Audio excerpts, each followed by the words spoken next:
Welcome back to the channel. Today we have an anniversary video. Yesterday marked the 11th year my channel has been in existence. Now, the first uploaded video had nothing to do with rebuilds. Well, it kind of did. It was more about the drive and crash portion, which is actually part of the rebuild process. And it's also 6 days away. 6 days from now will mark the 1-year anniversary of the shop fire. If you don't know what shop fire I'm talking about, link's up there. You get you caught up, and you're gonna need it. You're way behind. Like I said, it was a year ago. So a lot of you have been asking for an update. Some of you started as early as 2 weeks after that video, which my life is not a made-for-TV movie, so life doesn't work quite that fast. And as I found out, it works very slowly. So I'm not sure who became more annoying in the comments, the shop update people or the where's the Mustang people. It was a tight race, but I believe the where's the Mustang people have definitely pulled ahead. So congratulations, Ford fans, you are still top on the annoying list.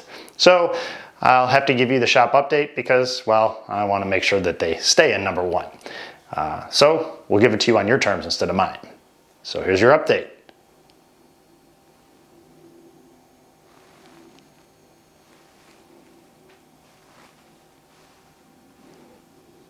I don't have one. That's right. Weird how that works. I can't give you an update if I have nothing to update you on. Unless, of course, you want to know what I've been doing to try to get a shop. And I guess that's what this video is for. I'll let you know everything I've gone through to try to get a shop or a piece of land or a business. I'll let you know how much money I've spent in that process. And if you really want to know, I'll let you know what I know about the old shop. So there's going to be no rebuilds in this one. Just going to be me talking, updating you on what I've been up to. So let's get started. The first shop that I tried to buy was actually a little while before the shop fire. And this was kind of a transition. This was when I realized I needed to get out of where I was and own my own shop. But I wasn't really ready to get one just yet. So I found this one and it was perfect because I was pretty sure the owner was never going to sell it. It was a business, equipment, and a building. So I found out that I was right. How did I know that it wasn't going to sell? Well, the owner had talked about selling it for years, never did anything, listed it a few times, and never sold. And the reason it never sold is when it came time to open up the books and see what the business was doing, the owner didn't want to open them. And that's because he, well, didn't want everybody to know that the building was and business was not as great as he pretended it was actually. So his ego kind of got the best of him. And I decided at that point that, you know, he was never going to let me see the books and literally do anything he could to destroy the deal. And, well, he did. So when he finally decided to do that, I had already been looking at other buildings. And I was kind of picky because, well, I wasn't really in a hurry back then. So looking back, I probably would have taken a couple of those, but they were gone by the time I needed to find something. So I actually found another one, and this was before the shop fire. It was kind of my dream business. Still in the rebuilding realm, but it wasn't a body shop. It was a business, equipment, and property. So I was willing to pay a little bit more because it was a business I really wanted, almost double what I valued it at, but was still 2/3 of the asking price. It was way overpriced. So we struck up a deal, me and the owner, and we were all ready to go. And then he brought in his realtor. And the realtor only came in because I couldn't get a hold of him. I had tried for weeks to get a hold of him, and then just ended up calling the owner, talked to the owner, and then he said, okay, well, I got a realtor, so he's gonna have to get his commission. So, okay, whatever, doesn't go to my pocket, comes out of his, I'm fine with that. So everything was all set. The realtor comes in to get his commission and decided that he wanted more money for doing nothing. So he effectively killed that deal. So just so you know, that place is still for sale. So he would have rather have no money than the money he was getting offered for doing nothing. So that's where he's at. I don't know when it'll sell or if it'll sell. So it was on to the next one. And the shop fire happened somewhere in the middle of this one, just for a timeline. Building number 3 was a 16,000 square foot warehouse. It was never a body shop or anything like that before, but the zoning was right. It was industrial zoning, so it would be real easy to get a body shop in there. Unfortunately, the building needed a lot of work. The price was right, or so I thought, until I figured out what it was going to cost to put overhead doors in, put a roof on a 16,000 square foot building, and update the entire interior. Basically, I was buying a foundation and 4 walls. And the walls weren't, well, totally sound. So I was buying, well, a rebuild. So by the time I got the price of what it was going to cost, it definitely wasn't worth it, even for the low price that they were asking. So I kind of decided to walk away with that one, even if they'd get the guy that was doing the structural engineering for me said that even if they gave you this building for free, we could probably build you one cheaper. So I said, okay, that's all I need to hear. When the guy that's making the money says it is not worth it, it's not worth it. So I decided to move on to building or business number 4. Building number 4 was a train wreck. They had bought the building previously. They'd only owned it for about 6 months, and somebody divided what used to be a warehouse into a bunch of offices. And when I say offices, I don't even know what they were. They were storage rooms, I guess, because they had walls, and the studs were 2 foot on center with drywall on one side. So every room had bare studs on one wall, and then the next wall was drywall, and then bare studs in the next room, and it was just down an aisle. They all had their own individual furnaces, and the ductwork was corrugated plastic pipe. Yes, that gives you an idea of the quality that went into this build. All of the electrical, at least they used conduit, was run and nailed to the studs, not recessed in so that you could put drywall up. It was on the studs on the side of the exposed wall. And that wasn't even the worst part. The worst, it was a 7,500 square foot building. And there was a cold storage warehouse in back that was 3,000 square feet, dirt floor, no insulation, basically just a place where I could park cars and they wouldn't be in the weather. That was really all it was good for. I had no power, no heat, no water, no nothing. It was just a big shed is all it was. So the worst part of the other building, the one that would have been my shop, was they had put a roof on the building and they never took the flat roof off. They basically just put a steel A-frame roof on top of the old roof. And their steel roof was leaking. And it leaked down onto the former roof, which was also leaking, probably why they replaced it. So the building was just covered in mold. So didn't really bother me too much because I planned on just gutting the entire thing. All of their drywall, all their little offices were just mold, just filled everything, which, like I said, I don't care about. I'm gonna open it all up, I'll fix the leaky roof, and we're good to go. So put in a contract on that and never heard anything. Contracts are usually returned in 24 to 48 hours. And after about 2 weeks, I followed up. Actually, I followed up every week, and I kept getting, oh, they're out of the country. When they get back, they're going to go over the contract and get it back to you. But a month later, they finally get back to me. They were back in the country, and they said, well, we're not really interested in selling it. We want to rent it. Okay, no problem. You know, I might rent it. What are your terms? Well, $1 a square foot. Well, where this building was at was not worth $1 a square foot, but I figure, hey, if it's going to be a brand new building, you know, basically redone and everything, I'll pay for it. So I said, all right, you know, when can they have it ready to move in? Oh, you can move in right now. And I said, that building needs about $200,000 worth of work to make it usable. Well, yeah, you'll have to do that. Yeah, I'm out. I'm not spending $200,000 on your building. So I kind of walked away from that one. That building, still for sale, still for rent. Nobody's in there, and I can only imagine the mold that was in there before has probably taken over the building. I hope it's paying rent. So I decided to move on. Wasted a little bit less time on that one than I had on the last 2 or 3. But we moved on to the next one. The next one was a 14,000 square foot body shop. Now, just for reference, the other shop that I used to use was 5,000 square feet. So roughly 3 times the size. Had 2 spray booths, 2 frame racks, a lift, a nice office space, and even a place to estimate cars inside. But it was just the business. I wasn't getting the property that was leased, which, because I had had such a struggle finding a place so far, I was willing to, well, lease something instead of owning it. because there was actually a deal where I could have bought the building in the future. So I decided, okay, we'll give it a try. Well, I was kind of anxious to get into something. So if you don't know about buying a business or a property, businesses in general, I'll give you a rundown of how it works. The first thing you do is give them you meet, and I went through a broker, so I met with the broker, met with the shop owner, we went through the shop, pretty much day-to-day stuff, looked around the shop, saw it was what I wanted. Then you sign a non-disclosure agreement so you can start getting all the financials. No problem. The broker had everything all printed out, had an SDE, seller's discretionary earnings, so I could kind of see what the place was making.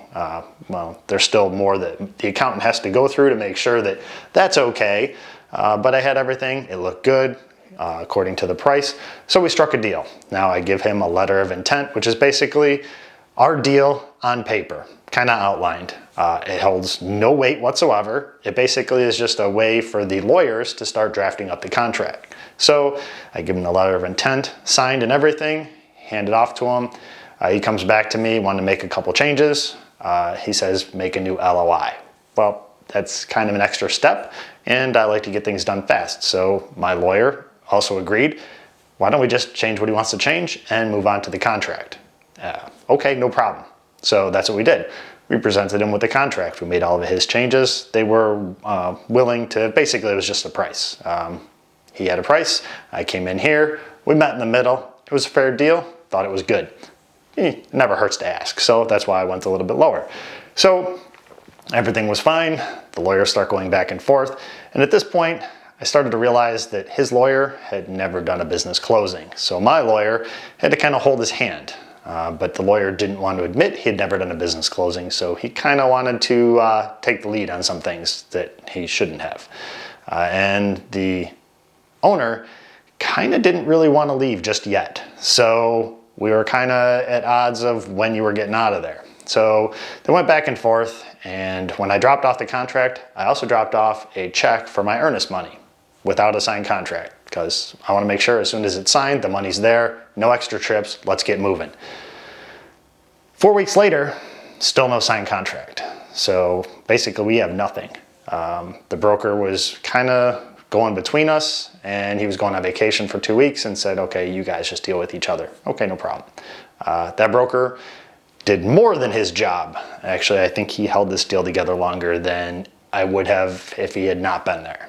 Because when I had to deal with just the owner, I kind of figured out that, well, he really didn't want to sell. We were supposed to be in there and close by November 1st, and he just kept putting it off, said, well, middle of December is best case scenario for me to get out. I'm like, well, best case scenario? When will you actually be out? I don't know.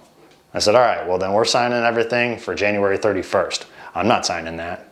Okay, then we're done here. Like, if you can't give me a date when we're going to close, there's no end to this. And I've already played this game before, so we're going to move on. On we went to building number 6. Now, this one was just a warehouse. It was 12,000 square feet divided into 3 separate warehouses. It was out in the middle of nowhere, about a quarter of a mile from any train tracks and about 2 miles from any crossings, about 20 miles from, well, anything. The whole time I was there, I think I saw about 2 cars pass it. Great, perfect, nice and quiet. I liked it. Made an offer, gave them a contract. They returned the contract in 6 hours, which things are going great. I made them an offer. It had been up for sale for about 3 months. Came in a little bit lower. They met in the middle. Okay, I can deal with that. We're ready to go. Let's start getting our inspections. And that's where we hit a snag. They said, nope, no inspections. Now this was a cash deal. I was just buying outright. There were no mortgages, no nothing. And they said, nope, no inspections. I said, okay, well, this is where I learned all about inspections, which I had not learned before. When you buy commercial property, a phase 1 study is pretty much required for any commercial property. And if you don't get it, you're taking a huge risk. And I didn't realize how big that risk really was. So in learning this, I'm really glad that I did not get like 3 of the last 4 or 5 businesses, because I could have really gotten burned on that, especially the second one. So now looking back, definitely the first one. So I did learn about that. My lawyer, who I pay to keep me out of trouble, said, yeah, if they don't want inspections, they're hiding something, just walk away. And I even clarified with the real estate agent, do they not want to pay for the inspections or do they not want to allow them? And they said, nope, we don't want to allow them. And I said, okay, well, I'm done. On we go to the next one. And this one, I definitely went outside of my boundaries quite a bit. Originally, I only wanted to buy a building, but I was willing to give up the whole renting thing, back on the whole body shop thing. This time, I was even willing to rent in Cook County. Now, if you don't know where Cook County in Illinois is, it's basically the county that Chicago is in. So property taxes are through the roof, along with corruption and everything else. So it means that things work a whole lot slower and cost a whole lot more. So really wasn't looking to get into Cook County, but there was a shop, it was available. It was 12,000 square feet. We only had one spray booth, one frame rack, no lifts. And unfortunately, when they used to build shops way back when, they put lower ceilings on them. I don't know why. This one only had 11-foot ceilings, which 12 is pretty much the minimum for lifts. I mean, you can get low-rise lifts, but then you're limited to what you can put up there, especially trucks, and you guys know I do a lot of trucks. So it wasn't ideal for rebuilds, and it was just basically a body shop, and I could do some rebuilds there in the meantime. But I was willing to make some sacrifices because I really wanted to get in there and start doing something. So things were going good. Got everything from the owners, handed off to my accountant, and my accountant pretty much tanked the deal. I said, hey, you're buying a sinking ship. If you're okay with it and you can turn it around, go for it. But it's definitely going to take some work, and I don't think the price justifies, the business. And I thought about it for a little while, and yeah, I don't want to buy somebody else's problems. They're getting out of it because, they don't want to deal with their problems either. And there wasn't a lot of upside. There was a lot of overhead. And since it wasn't ideal, I decided to just walk away. Now, I don't fault these sellers at all. This is the way the deal should have went. I didn't waste a lot of time on it. They were pretty quick with getting me everything back. They signed everything and got me the information I needed. And the whole deal took about 2 weeks, which the other ones, we're a couple months into each one. Sometimes it overlaps, so we were getting other shops looked at during the other ones falling apart. But this one, I pretty much just, at the very beginning, I focus on one thing, and then as I decide that it's not going to work out, I start moving on. So this one, by the time I figured out it wasn't going to work out, it was over and it was time to move on. So on to the next one. The next one was just a building, an 8,500 square foot building on 2 acres. And this one had been for sale for a year and he couldn't sell it. They took it off the market. So I wasn't sure why. The price was kind of right, but it ended up on Facebook Marketplace after it had been taken off of the real estate sites.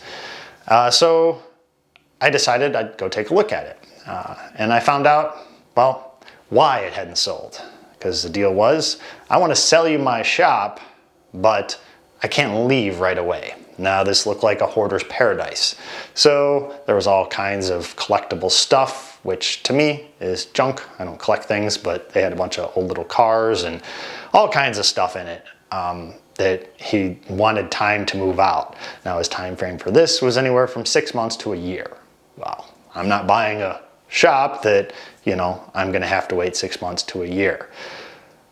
We were able to make a deal. It was a cash deal, so I said, all right, well then I will give you your 5-6 months and you can get out of there and we'll be all good to go. Now, at the beginning of this little shop procurement journey, I would have said absolutely no way. But realistically, 6 months from when we were signing that contract, I might have still been looking for a shop. So I figured, okay, let's go for it. So we started getting everything done. It took them 4 weeks. 4 weeks seems a magic number. Maybe it was 5. 5 weeks to return a signed contract to me. Okay, not sure what they were waiting for. But anyway, they finally, according to him, it was his lawyer that was taking forever. Couldn't get a hold of him. I don't know why he just didn't find a new lawyer, because that's what I would have done. So he finally gets me the contract back, And I don't know if you know how real estate works, but you submit a contract, they sign it, they get it back to me, the lawyers go back and forth, and they work out the terms. As soon as the terms started being worked out, this guy freaked out and said, "That's it, I'm calling off the deal," and walked away. Okay, done. And that's where we are today. Before you attack me in the comments for only looking at 8 businesses in the last few years, I'd like to remind you, these are only the businesses that I spent time and money and had contracts on. If we're counting actual buildings and businesses that I've looked at, we're well into the hundreds. But a lot of those just weren't right for me, and I didn't need to go as far as spending any more time and money. Some of those I could kill just from the pictures. Other ones I had to drive and take a look at and decide that it wasn't for me. Maybe the layout was wrong, maybe the taxes were too high, maybe the zoning was wrong. A lot of different reasons that a building might not work. Kind of have a checklist I go through. If you don't know how commercial real estate works, there's not a designated MLS like there is for residential real estate. Residential, you look at the MLS, you can pretty much find everything. Commercial, there's stuff here, here, here, it's everywhere. So you got to search all those different places individually. And I've gotten pretty good at searching all those individual places. Even Facebook Marketplace, in case somebody's selling by owner and it won't be listed on any kind of MLSs. So much so that there is not a single property within a 100-mile radius of Lamont, Illinois that I don't know about. How can I be sure about that? Well, I've had a few brokers that wanted to help me out, and everything they gave, I already saw. I had a lot of people sending me listings for shops that I might be interested in, and I had to reply with, seen it, had a contract on it, seen it, still have a contract on it, and seen it. Like, it just, nothing new, everything, and I appreciate everybody looking, but when I do something, I do it to the fullest. So I already have exhausted everything. So what I'm really hoping for is that somebody is just selling something off market and just says, hey, sends me an email before they even list it. I did drive past places that weren't even on the market, weren't listed on the internet, and I called on them. And for some one reason or another, they didn't work out. So I've even looked at stuff that isn't listed. Time isn't the only thing that I've invested in trying to find a building or business. I've also invested quite a bit of money. And this is when we need to take a moment of silence for my bank account. So what I've spent as far as money goes to things like accountants, lawyers, inspections, well and septic inspections, building inspections, phase 1, which is the EPA study to make sure the ground isn't contaminated. Haven't had to get to the more expensive phase 2 just yet. At least I haven't found a place that needed it. But just all that, just cost of basically buying a business that you don't find out until you're halfway through that it isn't going to work out for you. So you still have to invest that money. So that grand total, it doesn't even count the gas that I've spent to drive to all these buildings, but the grand total of that is just past $55,000. That's right, $55,000, still no building. So if I had sat on the couch eating bonbons, I'd be $55,000 richer and still have no building. But it wasn't totally a waste. Yes, I didn't get those buildings, but I did get quite an education in buying businesses and buildings. Unfortunately, it's not the kind of education that the government pays for, like, gender studies of underwater basket weaving muskrats. This one's useful, so the government doesn't pay for it. But it will lead me to hopefully close deals easier and faster in the future. You might be wondering why I was looking at buying a building or a business instead of just building my own. And the reason I originally decided that was for the time. To find a property, get it rezoned, purchase it, go to close, build a building, get it licensed and operational, you're looking at a year or more to get all that done. The further you get away from Chicago, the less time it's going to take, but still you're looking at about a year, best case scenario. I thought it'd be much faster to buy an already existing building or business and just start going. Little did I know that sellers aren't actually sellers. They don't want to sell, they just want to waste time and have people talk to them. So here's where we are. And I wasn't sure if it was me, but since all but I think one of the 8 businesses that I had contracts on are still for sale. It's not just me, it's definitely the sellers and people that I've talked to, from lenders to other brokers, said that this is a phenomenon that's happened in the last 4 or 5 years of sellers that just don't actually want to sell. They waste a lot of time, and brokers are getting tired of it. Agents are getting tired of it because they're spending their time and money, and sellers just seem to not care. I think it's kind of a cultural shift. But hopefully things are going to pick up and there'll be more to look at in the next few months. Now I'm stuck with that whole decision. Do I just go build something and be a year out for sure? Or do I hope for the best that I can find something in the next few months and then get that to close? And I think what I'm going to do is take a little break, wait for those to show up. I still search all the MLSs every day and Facebook Marketplace just to see if anything new pops up. But I think I'm just going to do that. And then if nothing's happened, then we'll go ahead and build our forever shop. Well, not even our forever shop. We'll build a temporary shop up here. Forever shop's going to be somewhere warm. Some of you have asked what's going on with the old shop. And I'd love to tell you, but I don't know. I remember when I said this is likely the last time I will ever be in this shop, not for lack of trying. There's a long story that I will share with you in due time over what's gone on between me and the owner for the last 2 years.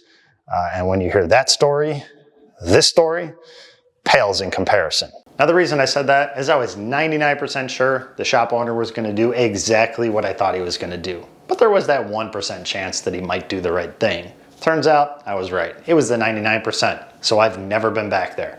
I don't even have any desire to go back there. The closest I get is about 4 blocks away when I go to the post office to mail out the merchandise that you guys buy from me. I do know that they painted the inside of the building and they gutted it, they painted it, and I know it's up for sale.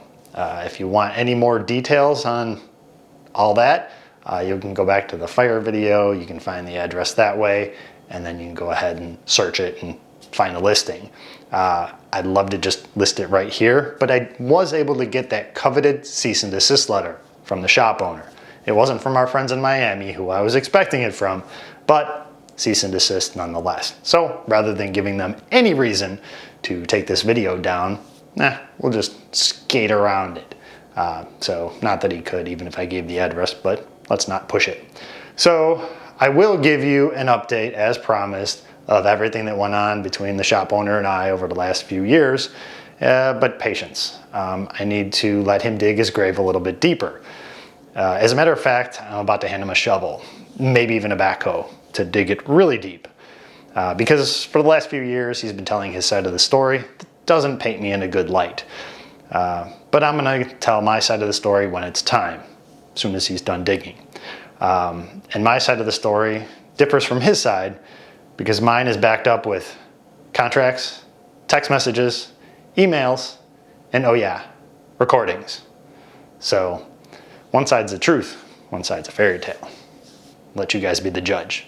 I really wish the update video had involved me showing you my new building, or at least a big open piece of land that we were building something on, but it didn't work out that way. And some of you couldn't wait any longer. And I get it. It's been a year. Might feel like I wasn't doing anything, but trust me, as you can tell, I was. So hopefully the next update will be a building or a piece of dirt or something I can show you, besides me telling you the story of the time that I've spent. Although the time that I've spent did teach me a lot of things, and I'm going to use that education. I got a little side hustle now. So is it YouTube worthy?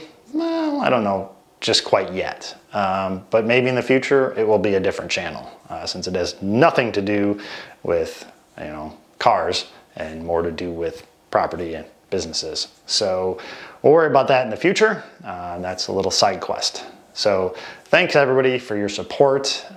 Without you guys, checking in every week, I probably would have given up on the whole YouTube thing. But you're still here, so I'll be here. So thanks for watching, and I'll see you in the next video. I have to realize that when you complain that there's problems here, that you don't necessarily want to fix them, and that just blows my mind. But I think you just want somebody to listen to the drama, which I don't want to do. I really don't. I don't. So just don't tell me about the problems. But when you start complaining that the guys don't get along, but nothing's done about it, it's not going to change, I've tried to do something about it. Doesn't do any good. Well, you need to do, so giving up is going to help? You know, I just don't. I really don't care anymore. I really don't. I don't understand your point. Scott? What are you gonna do? There's a lot of changes that would need to be made, but Like what? well, sad part is it's starting at the top.